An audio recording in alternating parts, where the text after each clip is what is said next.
Nobody expected what happened to Iam Tongi after American Idol. He walked onto the stage as a grieving teenager with a broken guitar, but what the cameras didn't show was the calculated, high-stakes battle for survival that followed the moment he became a household name. When Iam Tongi first burst onto the American Idol stage in 2023, the media landscape was immediately polarized. His audition, a hauntingly raw tribute to his late father, became one of the most watched clips in the show's modern history. However, as he progressed through the competition, the narrative shifted from one of pure artistic appreciation to a complex debate regarding the nature of reality television voting. Analysts and longtime viewers began to scrutinize whether Tongi was being propelled by his vocal prowess or if the emotional resonance of his personal loss was overshadowing the technical performances of his peers.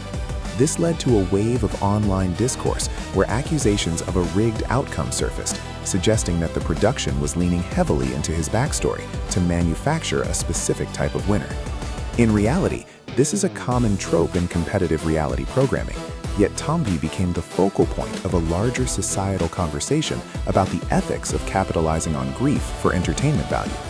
While he navigated these questions with remarkable maturity for someone his age, the pressure was immense. He was not just performing songs, he was defending his own success against a chorus of critics who believed they had seen it all before. The media circus surrounding these claims was persistent, yet Tongi consistently refused to engage in the negativity, maintaining a focused demeanor that, ironically, earned him even more respect from those who initially doubted him. He was learning, in real time, that the spotlight is a double-edged sword, and that the very things that make you an overnight success can also make you a target for those seeking to deconstruct your achievements. As we look back, the tension between his genuine talent and the sympathy narrative is what defined the era, setting the stage for everything that would happen in the years to follow.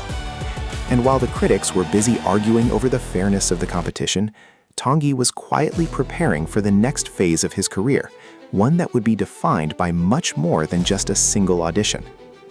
But how does a young artist move forward when the digital public is convinced they haven't actually earned their seat at the table?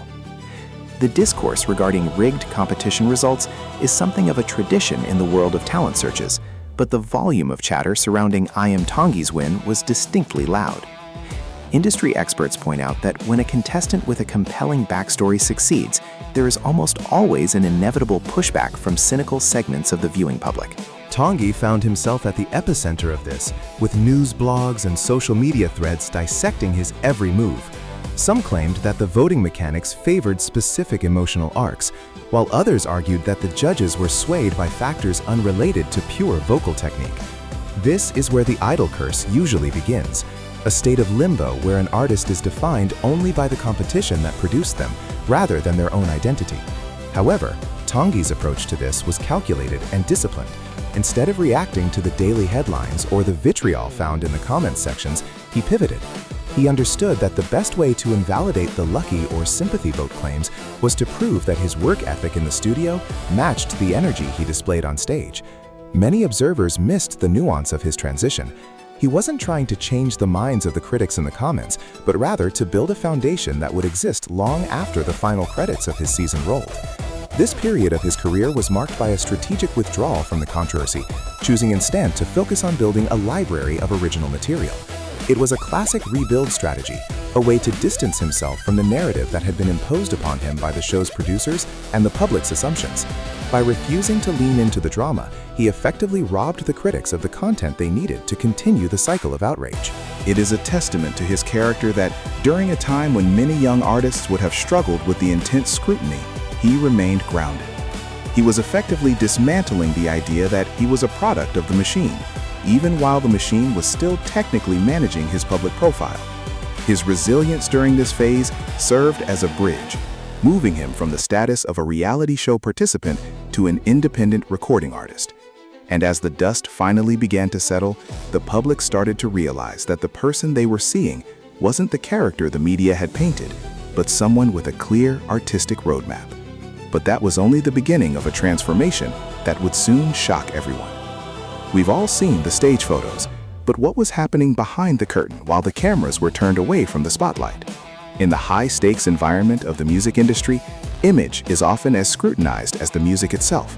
For Iam Tongi, the pressure to conform to industry standards while dealing with the grief of losing his father was by all accounts immense.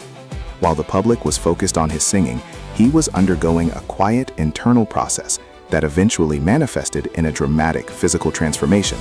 Shedding over 100 pounds is a feat that requires incredible discipline, but for an artist in the public eye, it is also a declaration of a new beginning. This journey was not widely publicized as a lifestyle brand campaign, nor was it used as a talking point to drive engagement. Rather, it was a deeply personal milestone that coincided with his maturing artistic voice. When you look at the industry standards for major recording artists, there is an unspoken demand for a specific aesthetic, and Tongi's dedication to his health suggests a move towards complete creative control. This change signaled to his management and his audience that he was serious about the longevity of his career. It isn't just about the physical appearance, it's about the stamina required for world tours, the confidence needed to front a band, and the discipline to handle the grind of the industry. This period of his life was likely the most difficult, as he was processing immense public attention while simultaneously managing a complete change in his daily habits. It's important to recognize that this was not a response to criticism, but a proactive step in his own professional development. He effectively took control of the one thing that the industry tried to categorize for him, his identity. By changing his physical presentation, he forced the narrative to shift from that guy who won the show to that artist who is constantly evolving. It was a bold move that caught many in the media off guard, as it proved that he was not the static, emotional figure they had initially framed him to be. This transformation provided the necessary physical and mental space to explore his new sound. And as he stepped back into the light, it was clear that he had shed more than just weight. He had shed the limitations that the public had placed upon him during his initial run on the show. Now, he was ready to pivot to something entirely new. Fans expected another acoustic cover, but the release of Good For My Soul signaled that Iam Tongi was never planning to play it safe. The release of Good For My Soul in March 2026 was arguably the most important moment of Iam Tongi's post-competition career. For months, industry analysts had been debating whether he would stick to the Idol formula, releasing safe, pop-oriented tracks that catered to the audience that voted for him, or if he would attempt a more difficult transition into a specific subgenre. With this record, he chose the latter, leaning heavily into soulful, rhythm and blues-influenced compositions. This wasn't just a stylistic choice, it was a pivot that showed he was paying attention to his musical roots. By embracing the influence of artists like Al Green, he effectively moved away from the contestant box and into the territory of a serious musician. Critics who had once dismissed him were forced to re-examine their positions as the album showed a depth of songwriting that was previously untapped. The record is layered, produced with a distinct, mature polish, and serves as an answer to those who thought he was a one-trick pony. This shift is crucial for long-term viability in the industry, as it allows him to cultivate a dedicated fan base that values his artistic direction over his reality show origin. The industry responded favorably, with critics praising the authenticity of the sound, a far cry from the overproduced tracks typical of former reality show contestants. This album was a statement. It claimed his space in the R&B and soul category, making it clear that he was not just a singer, but a songwriter with a vision. It is the kind of move that separates artists who have long, storied careers from those who burn out after their first year. By taking such a significant risk so early in his journey, he demonstrated a level of confidence that is rare for someone who is effectively brand new to the professional circuit.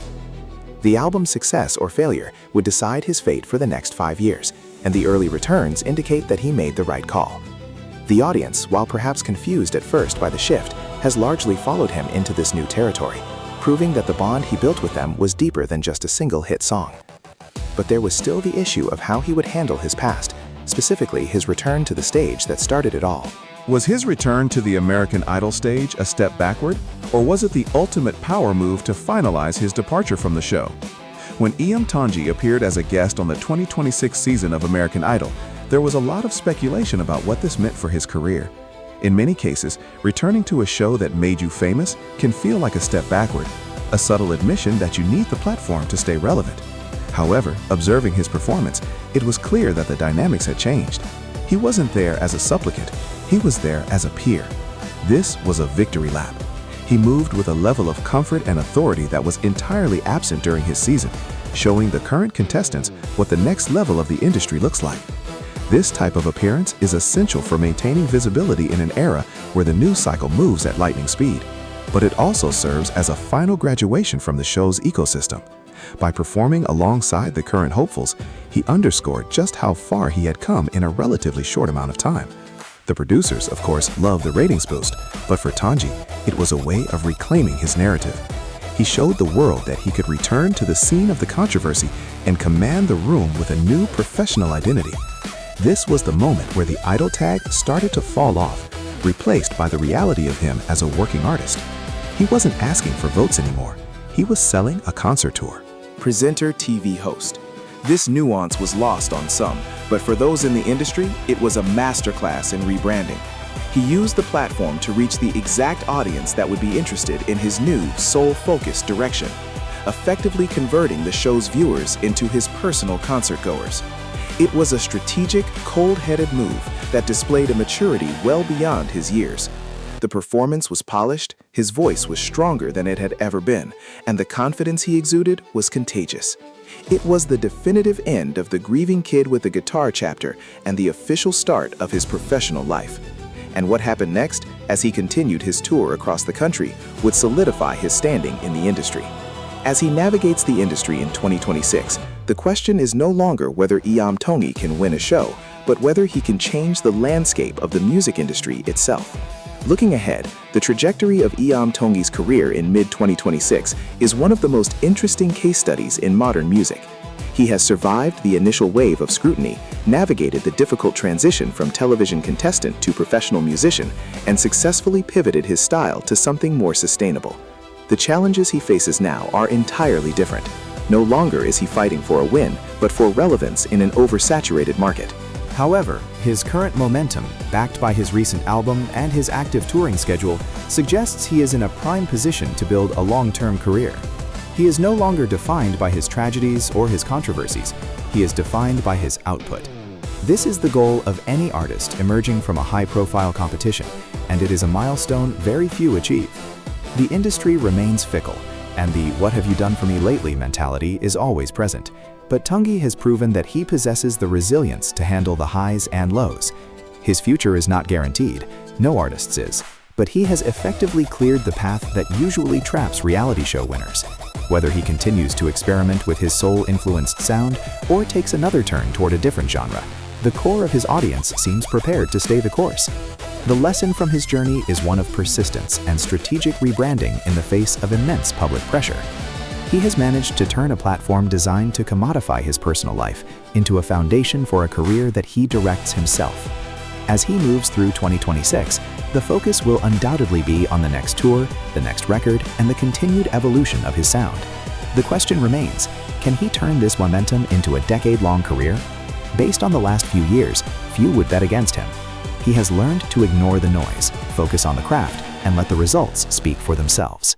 And as he continues to push boundaries, we will be watching closely to see what happens next, because if his history is any indication, he's likely already planning his next move to surprise us all.